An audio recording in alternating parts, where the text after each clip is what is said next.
Straight Talk: The Unapologetic Hindu. How Modi's civilisational confidence fuels India's ascent. Narendra Modi didn't just change the tune, he changed the entire orchestra. And now, Modi 3.0, far from being chastened by a reduced parliamentary majority, appears to be doubling down on this unapologetic embrace of Hindu identity, not as a tool of exclusion, but as the very bedrock of India's cultural revival and its determined global ascent. This isn't about crafting a theocracy or sidelining minorities, as critics reflexively charge in often predictable editorials. Instead, this is the story of a nation finally comfortable in its own skin, drawing profound strength from its ancient ethos to fuel a modern, aspirational, and genuinely inclusive future for all its citizens. What does this civilisational confidence look like in practice? Consider the Ram Mandir in Ayodhya. This is not merely a temple rising from the dust of a long-disputed site, it's a spiritual anchor restored after centuries of struggle.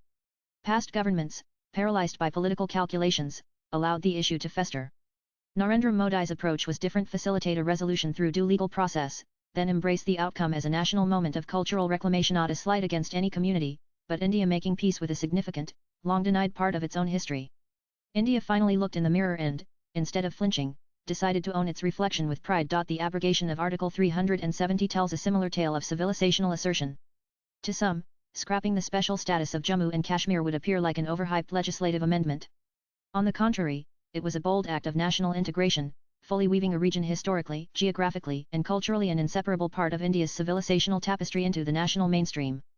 The streets of Srinagar and Jammu, once living under a different constitutional shadow, now benefit from the same development schemes, the same digital infrastructure, the same opportunities as cities like Bengaluru or Bhubaneswar. Modi's projection of this civilisational confidence extends powerfully onto the global stage. When he gifts a Bhagavad Gita to a foreign leader, he shares Bharat's profound philosophical wisdom. After all, he is India's Prime Minister and its foremost cultural ambassador. Similarly, the International Day of Yoga, championed by Modi at the UN, has blossomed into a global phenomenon. More than just coordinated stretching in parks from New York to Tokyo, the day now commemorates India's ancient science of well-being, thoughtfully packaged for a world starved of inner peace and balance. Picture yoga mats unrolled on a misty morning in London's Hyde Park or amidst the bustle of a Delhi community centre. Same practice, same Indic roots, but global resonance. Modi doesn't shrink from this heritage, he wears it. Visiting temples, participating in rituals, invoking shlokas, these are presented as natural, integral facets of his identity and, by extension, India's.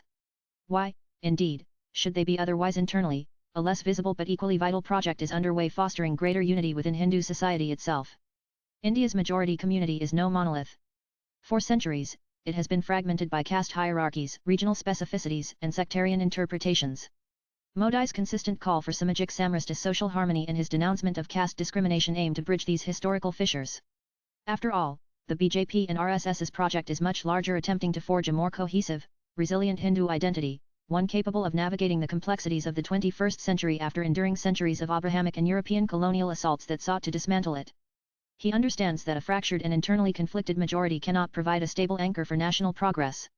The goal is a pan-Hindu consciousness that is proud, inclusive, and forward-looking. Critics, predictably, decry this as majoritarianism, a betrayal of some idealized, often Indianized, version of secularism.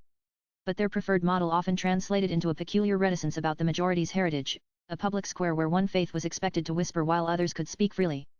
True inclusivity doesn't demand the erasure of the foundational culture, it mandates equal respect for all, including the ethos that shapes the nation's deepest cultural pulse. Dismissing Modi's approach as merely divisive is to miss the woods for the trees. Modi's vision is about grounding India firmly in its unique civilisational roots to enable it to stand taller, more confidently, on the world stage. Post-election, with the BJP's outright majority trimmed in the Lok Sabha, the commentariat was quick to predict a course correction. Flick through social media or scan the op-ed pages, and the narrative was clear: a tighter mandate necessitates a softer, more centrist approach, perhaps even a wistful glance back towards the often chaotic compromises of coalition dharma. Many seem to be holding their breath, almost hoping for a return to the era of hesitant and diluted governance. Yet, Modi 3.0 seems to be audaciously defying that script. There's no discernible pivot and no dilution of the core message. Instead, there's an almost palpable resolve to accelerate, to more deeply embed this civilisational confidence into India's very sinews.